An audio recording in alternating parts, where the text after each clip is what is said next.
and welcome to another edition of Mastermind, which comes this week from Aberdeen's leading educational establishment, the College of Commerce.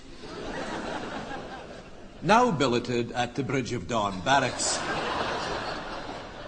Our studio audience has just come in after being paraded for inspection on the square by the commanding officer and the sergeant major, otherwise known as the Heedy and the Janny.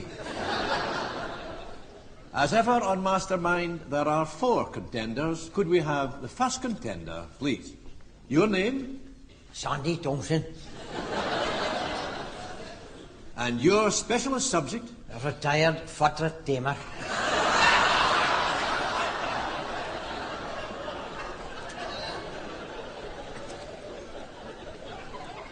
Mr. Thompson, retired fatrat tamer. Your specialist subject? Petty crime in Octorturra. May to June 1988. A very wide subject indeed. Mr. Thompson, you have 2 minutes on petty crime in Octorturra between these dates, starting now. On May 10th, what did Tam the poacher pinch in the Spar grocer? Bella Bruce's bottom. Correct. On May 16th, what crime was committed by the Dominie's 12-year-old twin sons? Gone to in a bike. Correct. Why didn't P.C. Wilson pursue the boys? It was his bike. Correct.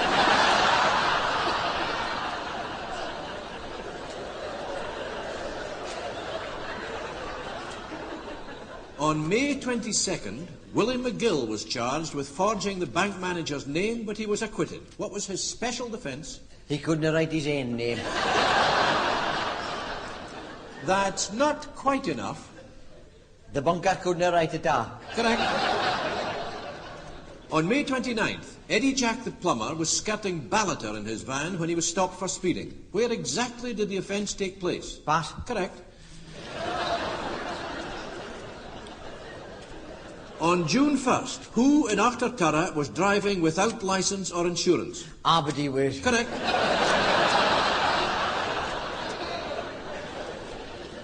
The cell at the police station was occupied for the whole of June by whom? The Bobby's summer visitors. Correct.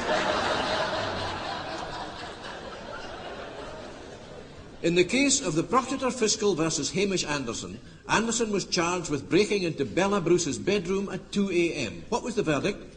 Guilty but insane. Correct.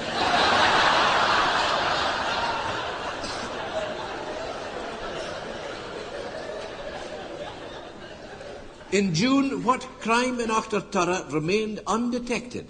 Illegal removal from clotheslines out of the village of sundry items of ladies' underwear.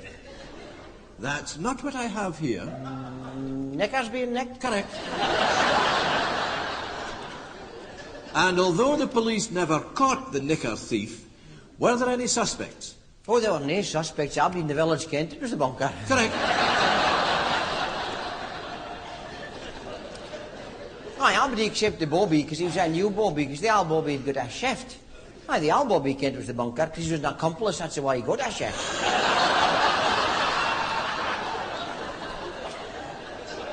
In May and June 1988, what connection did Dr. James Balfour have with crime in Octorturra? He was the police surgeon, and if anybody was drunk in the village, it was usually him.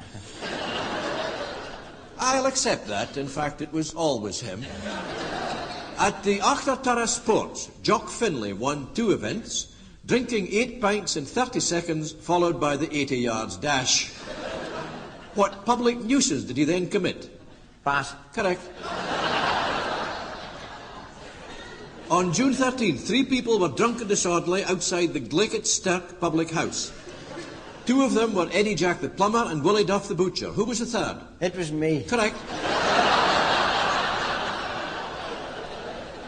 On June 16th, Dougal Mackenzie and Jean Geddes crept into Tam McFarlane's hayloft where they were discovered by P.C. Wilson. When the constable told Dougal to stop what he was doing, how did Dougal reply? I've started and I can't stop.